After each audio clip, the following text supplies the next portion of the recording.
Everyone always wants to know where I go to the bathroom, so let's talk about it. Hi, I'm Daniella. I've been living in this self-converted school bus for the past 2.5 years, and when I got on the road, I did not know that toilets would be such a hot topic, but it's true. Everyone wants to know where you poop. Oh God. Sorry, the sun keeps coming like in and out and the lighting is changing. But anyways, let's talk off-grid toilets. In my bus, her name is Grumpy, I have a composting toilet, and there's a lot of different options out there. Most professionally built composting toilets go upwards of $1,000, or you can DIY almost the same thing for a lot cheaper.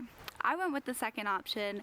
My toilet is a DIY composting toilet, and no matter what option you go with, to be blunt, it's a glorified bucket that separates the solids and the liquids. And no, it doesn't smell in there, okay?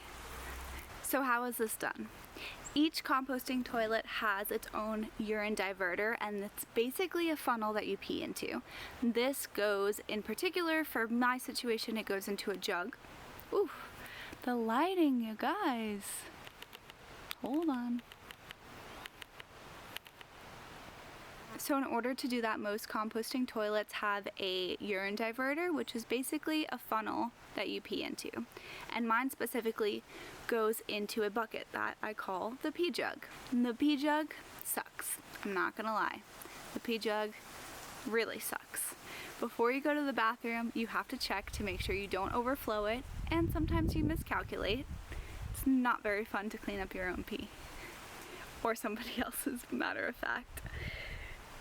I actually have a story about this. We had a friend who came and stayed with us for the weekend, and I had been checking the pee jug for her before she peed every time, and this one time she just went to the bathroom. I didn't think about it, and she's peeing, and all of a sudden she just calls out and she's like, "Hey, so if my feet are wet, did I overflow the pee jug?" And Jalen and I are both like, "Yeah." Yeah, that's probably a combination of all three of our peas all over the floor now, and I'm so sorry. But she was such a champ. She cleaned it up, and yeah, it's a funny memory to look back on. I don't know if she feels that way, but yeah. What makes a composting toilet an off-grid toilet is that there's no plumbing, there's no black tank, and there's no flushing, meaning there's no water. You can use a few different things in combination with your composting toilet to cover up your solids, and what I personally use is compressed coconut core bricks, and that's because they are really easy to store and they expand when you put them in water. You buy them at the pet store, and it is always an interesting story. They're in the reptile section, by the way, but it's always an interesting story when you go to check out and the cashier has a reptile, and so they're asking you, "Oh cool, like what reptile do you have?" And you tell them, "No, it's just for my toilet." So if you can bear that conversation, you can bear to poop in a bucket in your off-grid toilet, and it's not that bad. How the coconut core comes into play is that it comes in a solid compressed brick. This is very dry, and you rehydrate it by putting it in a bucket with some water, and it'll absorb all the hydration and create almost like dirt for a plant, kind of, but that's you're putting in your toilet. So anytime you go to the bathroom and you go number 2, you take some of it and you just sprinkle it on top, cover it up, and that's it. It mitigates the smell. What really makes a toilet smell, so if you're thinking off-grid composting toilet is like a porta potty, it in many ways isn't, and the biggest way I would say is that the liquids and the solids are separated, and that combination, that slew of excretions is what makes the toilet stink.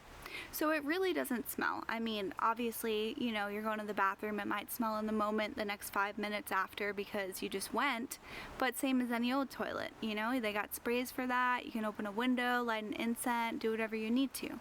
Other than that, there's no lingering smell like you would think there is. Now, based on your jug situation, the amount... I'm realizing this mic isn't connected to anything.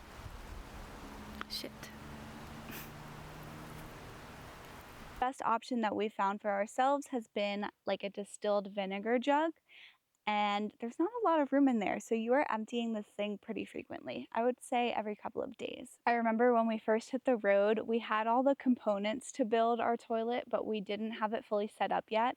And it wasn't until we got to our spot and Jalen had to go number 2 for the very first time that there was like a huge panic in the house. It's easy enough to go pee outside, but pooping is a little bit of a different story. So there Jalen was, freaking out, rushing to put all these components together and to poop in the bus for the first time.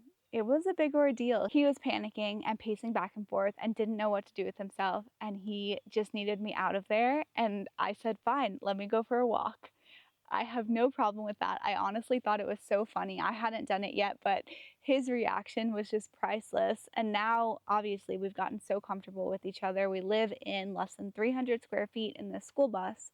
So there really is no privacy. I mean, we've got a bathroom door and it is private, but you're sharing a wall at all times. Anyways, I sidetracked on that story, but it made me remember it and I wanted to share.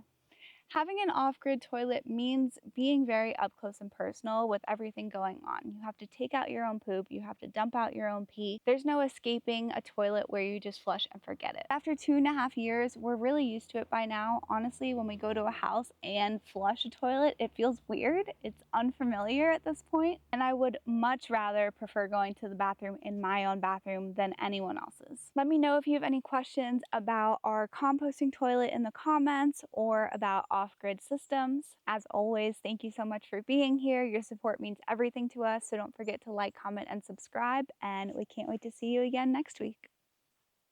Bye.